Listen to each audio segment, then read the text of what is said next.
Eh bien, le bonjour, c'est la partie roman lue en mois d'août, ou du mois d'août 2025, je m'emballe.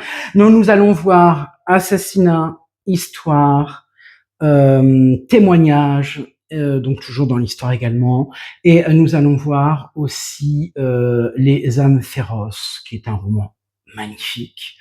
Mais avant, générique.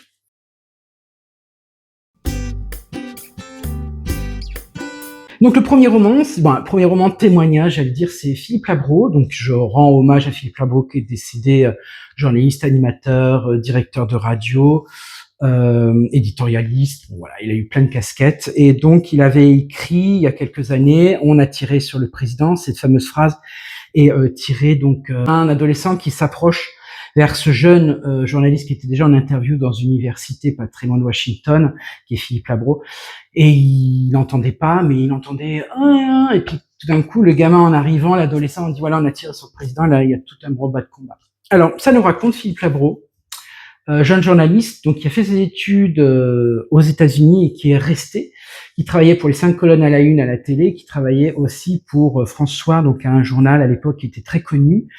Et donc il a bien sûr en novembre, il est dans un campus, il fait l'interview, il voit le gamin et tout d'un coup, paf, tout s'enchaîne. Il téléphone directement au chef rédac chef au niveau de la télé. Voilà, on lui dit vite, vas-y, va débrouille-toi pour aller à Dallas parce que bien sûr le 22 novembre 63, le président est tombé sous les balles et lui nous raconte tout. Alors, il n'est pas dans le complot, il nous raconte les faits. Voilà, il nous raconte l'arrivée à Dallas, son hôtel, après la police, le commissariat de police, le commissariat qui est noir, il y a plein de télévisions, donc c'est-à-dire des énormes caméras, il y a plein de films, plein de fils partout, casse-gueule, machin, et il rencontre tous les acteurs, alors à la fois les policiers qui questionnent, interrogent les gens, et puis il voit Oswald, et il voit, alors il n'est pas là lors de son assassinat, il est, parce que on n'a pas de téléphone, 63, on n'a pas tout ça, donc il faut aller dans un lieu bien précis. Alors lui, c'était dans un hôtel à côté pour téléphoner à Paris, pour faire des papiers, parce que tous les jours, il faisait des papiers de ce qui arrivait, au niveau des États-Unis et notamment de Dallas, et il raconte. Alors c'est bien écrit, parce que c'est du Labro, c'est toujours bien écrit, Labro, allez-y, franchement. Voilà, c'est même l'ami américain, mettons, c'était top. Et là, justement, il parle de son ami américain dans le livre, qui a fait des études, mais qui a une pensée un peu limitante. Et puis donc, il décrit, voilà l'actualité. Il est au cœur de l'actualité, mais il se dit comment transmettre et comment intéresser les gens à quelque chose qui est très loin. L'onde de choc a quand même été assez incroyable au niveau international, et donc on voit aussi c'est Jackie Bouvier d'origine française, Jackie qui bien sûr dans son costume à l'arrière rose, alors il décrit ce costume rose taché de sang, qui reprend l'avion pour Washington avec le cercueil, et en même temps le président qui est pas en place, mais Johnson va demander sa présence à côté de lui pour prêter serment sur la Bible, parce que les États-Unis ne peuvent pas avoir de président, c'est pas possible. Donc il est obligé tout de suite, et là il y a tout l'enclenchement de l'histoire. Alors on verra aussi, parce que Labro a une analyse sur Kennedy, a une analyse aussi sur les droits civiques en faveur des Américains noirs, et donc il nous décrit aussi, il nous dit que le président qui l'a succédé va aller dans la ligne droite, ou de la ligne gauche plutôt, de Kennedy, et va voter pour les droits et l'accès au public noir américain. Et voilà. Et donc franchement, c'est très bien foutu. Alors il y a des images au milieu, il y a des portraits, il y a tout. Alors il reprend toute l'histoire en fait de Kennedy, pourquoi il a accédé, quels étaient ses enfants, et puis il nous fait une partie aussi sur Oswald. Voilà, donc la une de Life à l'époque. Donc allez-y. Franchement, si vous voulez lui rendre hommage, c'est soit l'année américain, qui est pas mal parce que c'est les conditions d'étudiant à l'université américaine, et donc il rencontre et se fait un ami, etc. Ça c'est pas mal. Et puis aussi, ou alors celui-ci, on a tiré sur le président, c'est de Philippe Labro, et donc c'était édité à l'époque chez Gallimard, mais je crois que je dois avoir une édition, le club, alors c'est de François Zir ou un club quelconque. Mais allez-y, donc Philippe Labro, on a tiré sur le président, c'est historique et c'est super bien écrit, et on reprend un peu l'actualité de l'époque. Deuxième roman, alors là c'est un roman, hein, c'est Les âmes féroces de Marie Van Trass. Alors Marie Van Trass, son deuxième roman, elle avait écrit Le Blizzard, mais très bien. Alors si vous voulez vous lire les deux, allez-y, parce que franchement, Marie Van Trass, c'est fou. Alors le Blizzard, rapidement, ça racontait, alors le blizzard c'est quoi? C'est une tempête de neige où quand vous sortez, vous n'êtes pas sûr de revenir parce que vous voyez plus rien. Donc voilà, vous pouvez vous perdre dans la neige, les températures sont basses et vous pouvez mourir de froid. Et donc là, elle raconte en fait une fille qui est en charge de garder un gamin et le gamin, bah, il s'échappe. Et le gamin, il est où? Il est dehors. Ah, et donc là, on voit tout à travers ce blizzard. Alors, je vous mettrai la photo. Tout à travers ce blizzard, on voit qui y va et qui y va pas, hein, qui est courageux et qui n'est pas courageux. Et donc là, il y a toute une histoire. Bon, voilà. Alors, je dis pas comment ça se termine, mais allez-y parce que c'est très bien écrit. C'est son premier roman qui est paru en 2021 chez Édition de l'Olivier. Et c'est très bien. D'ailleurs, il a eu plusieurs prix. Hein. Il a eu le prix des libraires, le prix Libre à nous. Et franchement, c'était top. Alors, revenons sur les âmes féroces. Alors, les âmes féroces, ça décrit en fait une petite ville dans, on dirait, du sud des États-Unis. Alors, on peut penser au Texas, on peut penser voilà à ces pays du sud des États-Unis. Et donc, on y croise une shérif qui est voilà, c'est Lorraine. Et donc, cette shérif est à la colle avec une nénette qui a un passé un peu dramatique, notamment avec son mari. Voilà, on vous racontera ça dans le roman. Je vous en dis pas plus. Et un jour, elle est avec deux coéquipiers, un mec qui est hypersensible, qui pleure, mais qui cerne les gens et qui dit oui, celui-là il est innocent, celui-là il n'y est pas, donc il cerne beaucoup les gens. Et puis un mec qui est un arriviste qui veut tout déglinguer, et le premier à arrêter, c'est le suspect, et c'est confirmé, il n'y a plus à chercher. Et un jour, donc l'hypersensible appelle cette shérif, et cette shérif lui dit écoute, il y a un problème, il y a une morte. Bon. Dans un étang, il y a une jeune fille de 15-17 ans, voilà, dans l'étang. Donc ils viennent voir, dans le cours de la rivière notamment, elle est accrochée à des branches, elle est posée sur des branches. Et donc elle va voir, et là elle découvre que c'est Léa, c'est Léo, c'est Léo, donc c'est une femme, c'est une fille. Et donc Léo est là, étendu, et là va commencer cette histoire. C'est bien foutu parce que c'est 4 chapitres, c'est 4 saisons, et on voit en fait les personnages. Alors je dis pas tout, on voit l'action, on voit le personnage du shérif, ce qu'elle fait, pourquoi ce qu'elle découvre, ce qui elle est en fait dans son passé et dans sa vie de tous les jours. Et puis on voit aussi un autre portrait de sa meilleure copine. Voilà, alors on découvre que sa meilleure copine, il y a des choses qui sont révélées dans le livre au fur et à mesure. Je peux pas tout vous dire parce que c'est tellement bien écrit, ça vous saisit. Vous êtes complètement dans ce petit village au sud des États-Unis, avec des gens qui sont un peu terre à terre, qui sont dans leur façon de penser, dans leur façon de voir les choses. Et puis ça me rappelle en fait la mer est un mur. Vous savez, cette île là où les gens ne sortent pas, ou ne vont pas à l'extérieur, vont pas en métropole. Bah là, c'est un peu pareil parce que Léo et puis sa copine, ils sont voués à partir parce qu'ils en ont marre de ce bled. Il n'y a pas d'avenir. Les gens, je vous dis, sont un peu limités, ont des croyances, sont enfermés dans leurs croyances, et c'est très compliqué.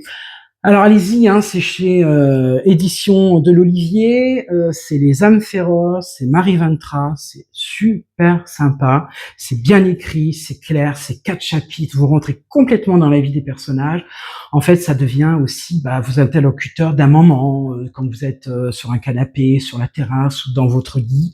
Voilà, ils sont là, ils sont présents avec vous, ils vous racontent un peu l'histoire, mais on sait à la fin qui a tué vraiment Léo, pardon. Et on sait vraiment, ça c'est vraiment dramatique. Et c'est un fait divers où on peut rencontrer tous les jours parce que voilà, comme toutes les morts, elles sont bêtes. Et celle-ci, elle est vraiment bête également. Eh ben écoutez, allez-y, hein, Les âmes féroces de Marie Van Trass. Et troisième livre, là on est plutôt dans l'histoire, c'est Arthur Rostron, le sauveur du Titanic. Et quand j'ai dit ça, j'ai rien dit. Arthur, il est là. Voilà, et c'est c'est de Bernard Marc, pardon, et c'est édité chez Le Point Aventure. J'adore. Franchement, c'est un livre historique. Alors, plusieurs choses. On va parler du Titanic. Alors, ça nous décrit très bien ce Titanic et quelles sont les causes du naufrage. Alors, c'est dû à plusieurs cause, je vous dirai pas toutes parce que ça va être trop long, et notamment de construction. Il y a des matériaux, il y a des façons de faire dans la construction qui n'auraient pas dû avoir lieu.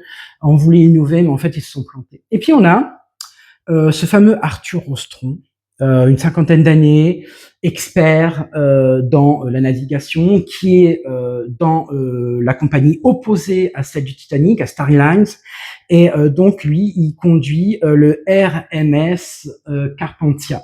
Alors, en fait, ce qu'il fait, c'est il fait des liaisons entre la Méditerranée, donc c'est-à-dire la France, et puis Méditerranée, et puis méditerranéen, et puis New York. Donc voilà. Et donc là, dans cette nuit, cette fameuse nuit du 14 au 15 avril 1912, ben en fait, il part de New York avec des gens qui vont, soit qui reprennent le bateau pour aller dans leur famille sans vacances, ou soit des Américains qui vont visiter l'Europe. Et puis lui, bien sûr, il va, alors il entend hein, parce que la radio, le mec de la radio lui dit, bah écoutez, c'est pas possible, il y a une mer de glace, donc il reprend au sud. Alors ce qui est un peu incompréhensible, c'est que le Titanic va complètement dans la mer de glace. Hein, ça c'est un peu voilà, l'immersible des fois. Bon bref. Et puis donc celui qui tient la radio, donc ce sont des jeunes hein, généralement. On apprendra que ce sont des jeunes, ils ont une vingtaine d'années. Alors aussi bien, alors surtout sur le Titanic, sur ce bateau-là, sur le Carpathia. Et donc ces jeunes en fait dialoguent entre eux. Hein. Et puis au moment de ce jeune-là qui est sur le Carpathia, bah, il dit bah écoutez, moi je vais rester un petit peu ce soir, je vais pas me coucher tout de suite parce que je vais regarder, je vais écouter un peu ce qui se passe, mais je vais aussi écouter la radio parce qu'il y a un match qui m'intéresse. Voilà. Et tout d'un coup, on entend Mayday, Mayday. Alors on apprend aussi dans le livre que c'était l'un des premiers Mayday parce qu'à l'époque c'était pas le SOS classique, hein. C'était une autre méthode mais qui était pas bonne parce qu'elle voulait signifier plusieurs choses. Et là internationalement on avait décrété que ça serait le SOS, hein, donc vous savez bip bip bip là. Et donc lui il intervient et là il c'est le branle-bas de combat sur le bateau, le capitaine est informé et là Rostron va prendre toute une série de choses à faire avant l'arrivée sur le lieu. Alors, ils pensent au début qu'ils vont sauver les 2200, hein. 2200, plus de 2200. Normalement, le bateau contenait 3400 et quelques, le Titanic. Et là, il y a 2200 parce qu'il il était pas plein. C'était le voyage inaugural. Et donc, voilà, certainement trop cher, etc., etc. Donc, il y avait vraiment, c'était très limité à, j'allais dire, à quelques-uns. Et puis donc Rostron va mobiliser toute son équipe en leur disant attention, on va voir certainement des choses. Il faut être, là vous êtes professionnel et l'humain se met un petit peu en repli. Il a eu raison parce que c'était quand même assez terrible. Je vous mets des photos là de Rostron et je vous mets les photos d'Olgen qui était une journaliste et qui a pris des photos, une photographe qui a pris des photos et vous les voyez là, elle est avec les victimes. Franchement, c'est assez impressionnant. Donc c'est des photos vraies, hein, c'est des réels, hein, c'est des photos prises à l'époque. Et donc Rostron va faire toute une comme ça avec ses médecins. Ils vont organiser, ils vont repousser, ils vont mettre des lits, ils vont mettre des choses pour manger à la cantine. Ils lancent les machines à fond. Et donc tout ça, c'est un peu nouveau pour lui parce que jamais fait de sauvetage des 2200. Et puis il arrive sur place. Et là, elle se dit, waouh, mais il est où le bateau? Bah oui, parce que la mer de glace, voilà. Et là, il voit, alors, au bout d'un certain temps, hein, donc il arrive 2 heures après le naufrage, hein, il arrive vers 4h30 sur les lieux, donc fin de nuit, début de lever du soleil. Et là, il voit une mer de glace, et tout d'un coup, il voit, ça y est, quelques chaloupes. Et là, on apprendra, comme par hasard, que les chaloupes contenaient entre 40 et 50 personnes, et en fait, par chaloupe, vous aviez entre 10 et 30 par chalupe. Alors là vraiment il y a un gros problème, c'est soit d'embarquement ou alors on s'aperçoit que les premières classes, les plus bourgeois, les plus riches, sont montés directement, ont fait descendre le bateau et se sont carapatés, ne sont jamais revenus sur les lieux là où on entendait les cris, parce qu'il faut savoir que quand même l'eau était à -4, -3, -2, -3. Voilà. Et on apprendra aussi que les gens qui étaient sur le Titanic au moment où il coule ne sont pas montés pour 2 raisons. Pour la première raison, c'est que c'est insubmersible, c'est-à-dire que pour eux, il allait pas plonger, c'est insubmersible, tout le monde le disait. Donc voilà, donc why not? Et puis deuxièmement, c'est que quand il fallait franchir le bateau pour aller sur la chaloupe, vous aviez quand même 50 centimètres à sauter, et en plus, vous aviez 300 mètres en bas dans le noir total, parce qu'il faut dire que cette nuit-là, la mer était très calme, était huileuse, et c'était noir, tout était noir. Donc voilà les deux